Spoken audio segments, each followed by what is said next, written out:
Philippine News newscast for February 15 to 21st, 2013. Good day to everyone. Magandang araw po sa inyong lahat and welcome to the website of Philippine News. These are our stories for the day. We would like to start with the news that President Benigno Aquino visited the rebel camp at Sultan Kudarat in Mindanao to launch joint projects perceived as crucial to the peace process.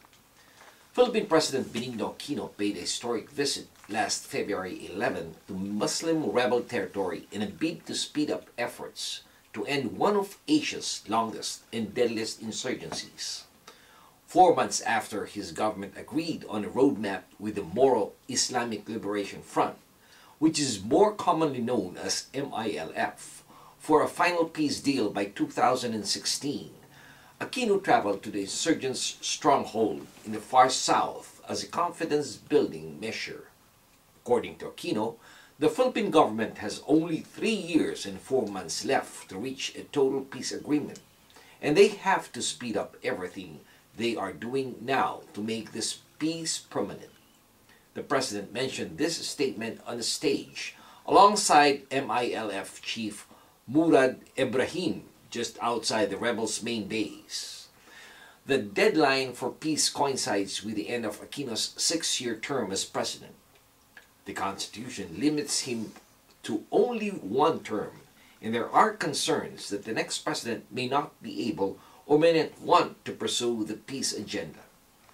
In the framework agreement signed last October, the MILF said it would give up its quest for independence in exchange for significant power and wealth sharing in a new autonomous region covering large part of Mindanao.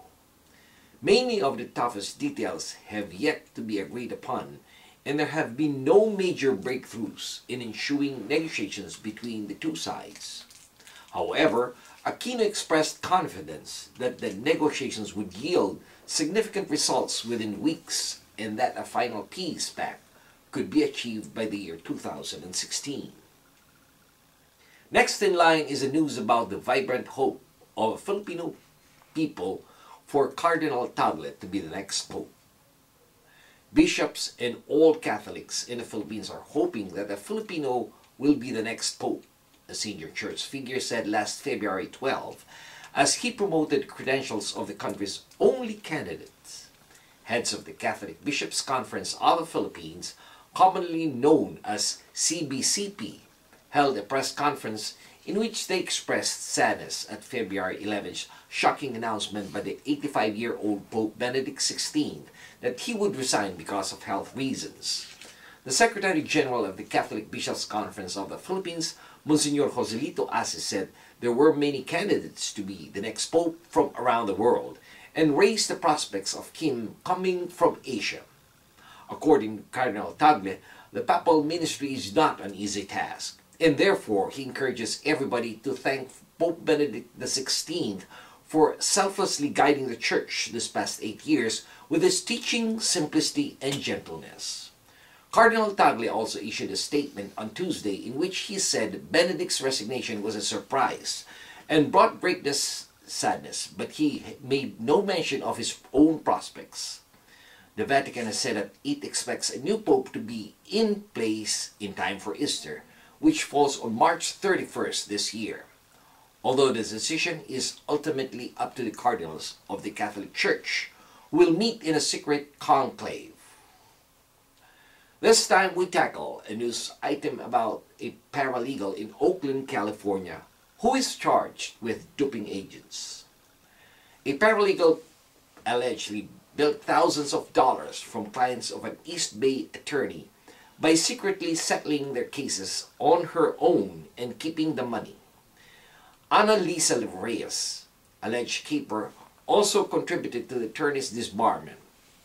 Federal authorities have charged Reyes with mail fraud and tax evasion. The San Lorenzo resident pleaded guilty during a recent appearance in federal court located in Oakland, California. She is currently out on bond and scheduled to return to court on February 28. Reyes, who worked as a secretary, office manager, and paralegal for personal injury attorney Brian Ching for more than 15 years, started settling claims without the knowledge of her employer or his clients in 2006 and pocketed the settlement's proceeds. She also engaged clients without Ching's knowledge and stole her retainer fee payments. Her action ultimately led Ching's losing his law practice last year.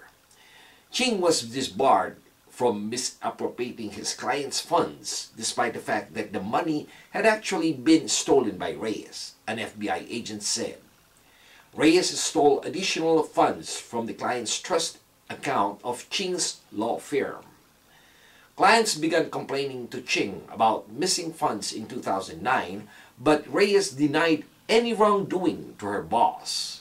However, the State Bar opened an investigation after complaints surfaced, and thereafter, Ching eventually fired Reyes in 2011. Authorities arrested Reyes last July. It was shocking to discover, and it was very disheartening that she pursued that kind of course. And finally, the Philippine campaign season begins. The bid of the opposition United Nationalist Alliance, more popularly known as UNA, to share 3 senatorial candidates with the administration's Team Pinoy went for naught as a trio of re-electionist senators Francis Escudero, Lauren Ligarda, and former Movie and Television Review and Classification Board head Grace Poe Lamanzares opted to stick it out with the party of President Benigno Aquino.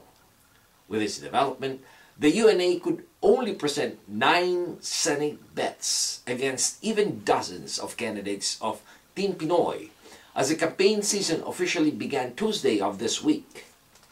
Team Pinoy, a coalition of Liberal Party, the Nationalista Party, the Nationalist People Coalition, and the Labanan Demokratikong Filipino, held its proclamation rally at the historic Plaza Miranda in Quiapo, Manila, while the UNA held theirs in Cebu City. Based on surveys by the local weather station and Pulse Asia, Ligarda and Escudero are considered sure winners and are likely to land in top 2 spots. The Manzares, meanwhile, is also likely winner. Estrada, along with Vice President Jejomar Binay and Senate President Juan Ponce Enrile, are the triumvirate who form and who control UNA.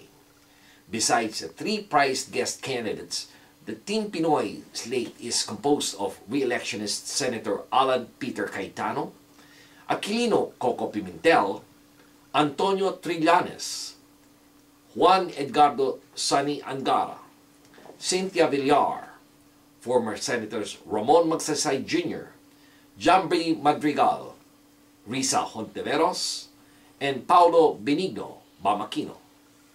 On the other hand, UNA's senatorial candidates are Nancy Binay, Margarita Tingting Cojuangco, Joseph Victor J.V. Ejercito, Jack Enrile, Richard Gordon, Gregorio Hunasan, Ernesto Maceda, Mitos Magsaysay, and Juan Miguel Zubiri. All 9 attended the Cebu Proclamation Rally. And this has been your weekly news in review. This news has been brought to you by the premier Filipino-American newspaper right here in the United States, the Philippine News. On behalf of the management and staff of the Philippine News, this is David Rodriguez signing off and thanking everyone for listening. Maraming salamat po. Have a wonderful week and mabuhay po sa inyong lahat.